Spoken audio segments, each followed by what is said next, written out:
Dans mes films préférés, il y a bien sûr Qui veut la peau de Roger Rabbit. C'est un film de 1988 réalisé par l'excellent Robert Zemeckis. C'est produit par Disney et coproduit en même temps par Steven Spielberg avec la société de George Lucas qui va faire les effets spéciaux du film. Je parle pas des dessins, mais de ce qu'il y a après les dessins, c'est-à-dire la colorisation, en gros le relief qu'on arrive à nous mettre dans ce film qui mélange prise de vue réelle et dessin animé. Et c'est une révolution à l'époque tellement les dessins sont réalistes grâce au travail des animateurs déjà, et puis surtout des effets spéciaux en post-prod derrière pour les rendre presque comme des personnages en 3D, et c'est vraiment extrêmement réussi pour l'époque. Ça se passe en 1947 dans la ville de Los Angeles. Ça raconte l'histoire de Roger Rabbit, un Toons accusé de meurtre à tort sous fond de conspiration pour détruire Toonville, là où vivent tous ces personnages, et la remplacer par des autoroutes. Contrairement à ce qu'on pourrait croire, c'est un petit peu inspiré de faits réels, puisque ce genre d'histoire, excepté les Toons évidemment, a bien existé aux États-Unis, des sociétés qui rachètent dans ces mêmes années des sociétés de transport pour les rendre un petit peu obsolètes, pour détruire presque ce réseau de transport, les remplacer par des voitures et par des autoroutes pour gonfler les ventes de voitures et les constructions d'autoroutes. Ça, vous avez pas une voiture? Une voiture à Los Angeles? Mais on a le meilleur système de transport public au monde. J'adore cette petite réplique d'Eddie Valiant qui fraude le tramway et qui dit qu'en gros, voilà, il a pas besoin de voiture à Los Angeles, c'est la ville qui a le meilleur réseau de transport au monde. C'est un clin d'œil au Los Angeles d'aujourd'hui ou même d'il y a 15 ans, puisque donc cette conspiration anti-transport en commun a bel et bien existé, et il y a encore quelques années, Los Angeles était une des pires villes au monde au niveau réseau de transport en commun. Il y a un truc aussi excellent dans ce film, c'est le mélange entre les personnages de l'univers Disney et les personnages de l'univers Warner Bros qui s'est fait de manière assez exceptionnelle. Il y a eu des accords entre les deux entités. Ça nous donne des scènes cultes comme cet affrontement entre Donald Duck et Daffy Duck. C'est la dernière fois que je travaille avec quelqu'un qui a un défaut d'élocution. Oui. Alors là, ça va éclater. Je pense que le moment qui reste le plus marquant dans ce film, c'est la première apparition de la femme de Roger Rabbit, Jessica Rabbit. On est dans une sorte de cabaret secret, il y a un mot de passe à l'entrée, c'est Walt Disney m'envoie d'ailleurs le mot de passe, c'est assez drôle. On est vraiment dans un univers particulier, et on a un Eddie Valiant qui découvre cette femme qui est subjuguée, qui est un petit peu moqueur vis-à-vis du physique de Roger Rabbit. C'est un lapin, il est petit, c'est une sorte de comique, et c'est un petit clin d'œil évidemment au pouvoir de séduction que peuvent avoir les personnes drôles et charmantes. Elle est mariée à Roger Rabbit? Oui. Quelle chance elle a, hein?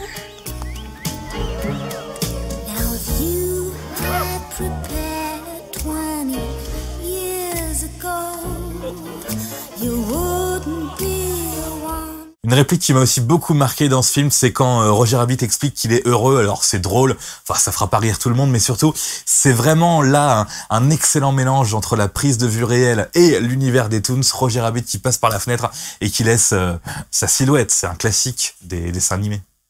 Les gonzesses? Quelles gonzesses? Il n'y a que Jessica pour moi. Vous verrez, nous allons surmonter ces petites pécadilles et nous serons à nouveau heureux. Vous comprenez? Heureux, E-R-E. Il y a beaucoup de similitudes avec Retour vers le futur, en plus du réalisateur.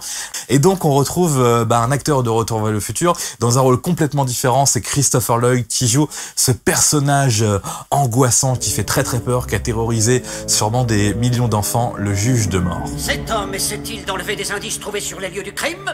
Non, monsieur le juge, Valiant les ramassait pour vous. N'est-ce pas, Eddie? Donnez-moi ça, bien sûr. Parmi les bons délires de ce film aussi, les Fouines, ce sont les lieutenants du juge de mort qui sont pas aussi méchants que lui, ce sont des Toons, donc ils ont quand même de l'humour, ils font quand même beaucoup rigoler. On a notre ami Taxi Toons aussi qui nous donne une scène de poursuite assez intéressante et lui-même un personnage assez intéressant. Un autre moment qui m'a toujours marqué dans Qui veut la peau de Roger Rabbit, c'est quand Eddie Valiant retourne à Toonville. Là encore, il y a un petit point commun avec Retour vers le futur, c'est le même tunnel que dans Retour vers le futur 2. Et quand il termine la traversée du tunnel, il arrive dans cet univers qui est juste irrésistible. Toonville. Tu vois que les choses ne vont pas si mal que ça.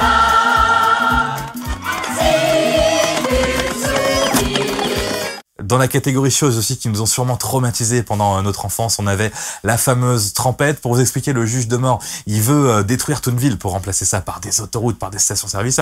Et c'est le seul qui a réussi à trouver le fameux outil pour supprimer les toons. Ça s'appelle la Trempette et ça terrorise tout le monde, y compris Jessica Rabbit. Est-ce que vous devinez ce que c'est? Oh, mon Dieu, c'est la trompette! C'est exact, ma chère! Voilà, c'est vraiment un super film, très intéressant parce que comme je dis au début, ça parle un peu de faits réels. L'intégration des toons, elle est géniale. C'est sûrement l'un des films qui mélange le mieux prise de vue réelle et animation dessinée bien que post-produit par les équipes de George Lucas. La touche de Steven Spielberg donne un Disney qui n'est pas vraiment assumé par Disney puisqu'il est produit sous la marque Touchstone Pictures. Donc un Disney malgré tout, mais qui a une personnalité incroyable.